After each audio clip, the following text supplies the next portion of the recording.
Bonjour et bienvenue sur la chaîne de Papier et de Rêve.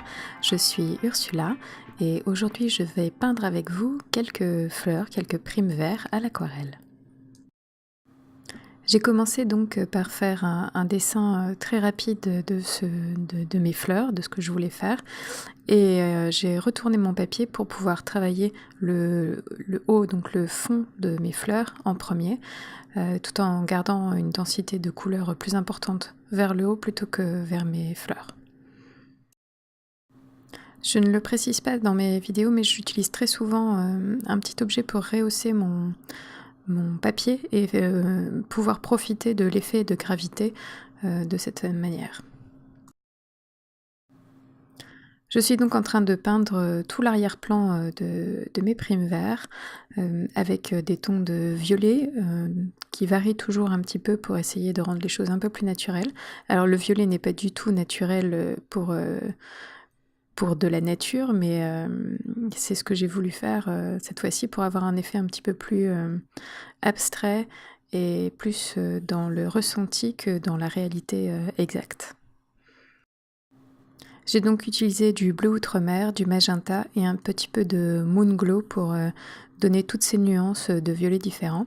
Et avant que ma peinture ne sèche totalement, je rajoute ces quelques coups de pinceau qui font comme des herbes à l'arrière de mon image. Et comme le papier est encore humide, ça se diffuse légèrement. C'est pas totalement flou, mais ça n'est pas net non plus.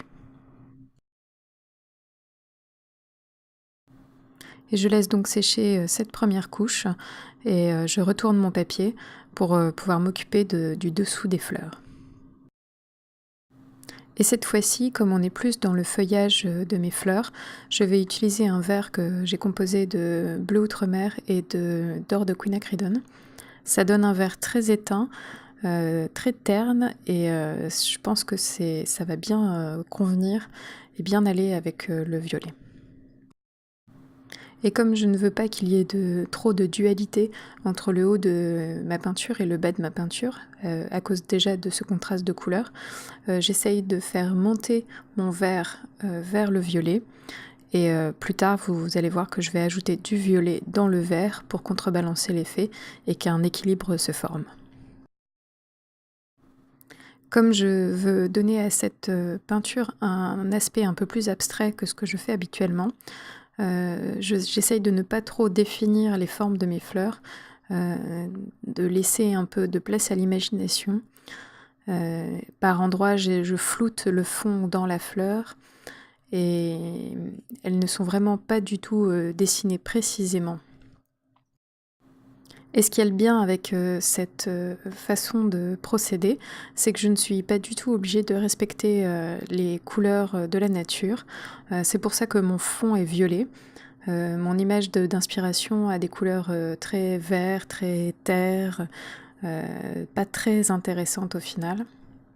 Mais comme vous pouvez le voir en ce moment, j'ai modifié toutes ces couleurs pour leur donner un peu plus d'intérêt.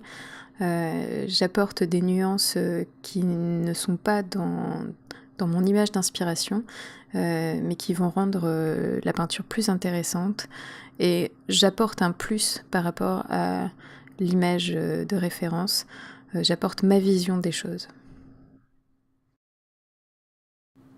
Et maintenant, les grandes étapes de mon image sont faites.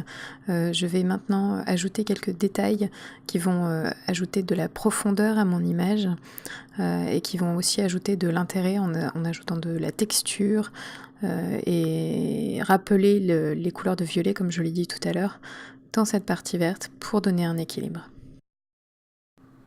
Je me suis restreinte au niveau des couleurs.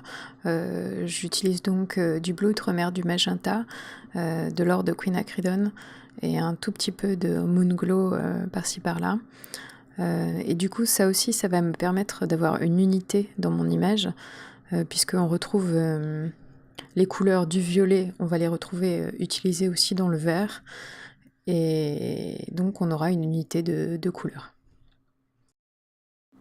Et de la même façon que j'ai cette unité de couleur, je vais essayer aussi d'avoir une unité dans mes coups de pinceau et donc proposer des coups de pinceau très légers qui donc forment des herbes dans le violet. Je vais aussi les réutiliser un petit peu dans le vert pour toujours garder cette unité. En fait, j'essaye de créer une résonance entre les éléments de mon image pour que les éléments se répondent entre eux et que le regard du spectateur soit attiré de manière fluide. Alors, créer des fleurs blanches à l'aquarelle, c'est quelque chose qu'il faut penser dès la création de l'arrière-plan. Il faut bien penser à faire ces réserves blanches comme on les souhaite, car il n'y a pas de retour en arrière possible. Mais une fois cette réserve faite, pour donner un peu de volume aux fleurs, c'est très facile avec un léger lavis de couleur, ça se fait tout seul. Pour le matériel, j'ai utilisé un seul et unique pinceau, l'Escoda Prado en version Filbert, qui a une pointe ovale qui me permet de faire de grands aplats comme de petits détails grâce à sa pointe bien pointue. Et pour les couleurs, j'ai utilisé donc du bleu outre-mer, du magenta,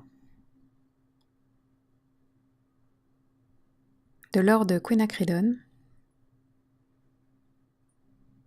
et du Moon Glow. Et mon papier est du papier héritage en grain fin, 300 g par mètre carré. J'ajoute maintenant les touches finales pour mon aquarelle, quelques rayons bien sombres pour faire ressortir encore plus le blanc des fleurs. Et toujours ce mélange de vert et de violet pour garder cette unité. Et pour contrebalancer aussi l'aspect un peu plus chaud qu'on voit sur la gauche, je vais rajouter de l'or de quinacridone pur dans mon violet.